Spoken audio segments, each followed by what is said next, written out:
Hi everyone, this is Jocelyn from Innovactive. In the last video, I described the 5 key components of metabolic health and shared an alarming fact that 88% of Americans are failing at least on one component. Today, we'll be digging deeper into the core mechanism tying all this together: insulin. Most people know that the action of insulin is to allow the use of circulating glucose.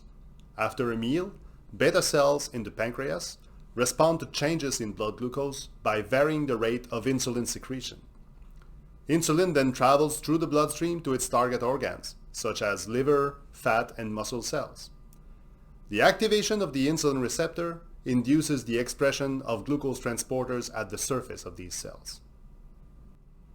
That is how insulin allows the use of circulating glucose to keep that first component within a healthy range.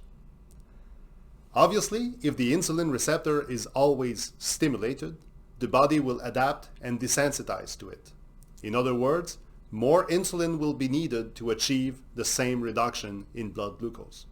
This is called insulin resistance. In the liver, glucose will be used first to make glycogen. But when glycogen stores are full, the liver will start converting glucose to fatty acids transported in the blood as VLDL. At the same time, insulin will allow fat cell to uptake glucose for triglyceride synthesis. It will also stop the breakdown of stored fat and trigger the uptake of VLDL produced by the liver. In a state of insulin resistance, fat cells will continue to break down stored fat and become less effective at clearing VLDL.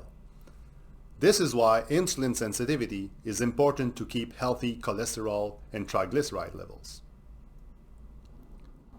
Insulin is also an important factor for blood pressure by promoting vasorelaxation through upregulation of nitric oxide production.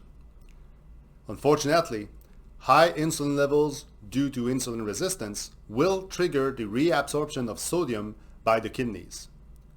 Sodium levels in the blood increase, and as a result, blood pressure also rises. Finally, body composition and insulin have a more complex relationship. You see, insulin is the hormone associated with nutrient availability. That includes carbohydrates, fats, and proteins. The brain has insulin receptors, and logically, insulin binding to the brain will reduce appetite. We've seen earlier that insulin reduces fat breakdown and stimulates the production of new fat. So, if fat cells desensitize to insulin, it should be more difficult to accumulate fat during insulin resistance. Some scientists have thus suggested that insulin resistance indeed protects the body against further accumulation of fat. However, this scenario does not account for the various targets of insulin signaling. In a study involving mice with tissue-specific insulin receptor knockout, researchers showed that mice with muscle and fat cells insulin receptor defects were indeed protected against obesity. But those with liver and brain insulin receptor defects were getting fat. Mice with liver insulin receptor defects also saw a propagation of insulin resistance to other organs, making liver the most important site where to preserve insulin signaling.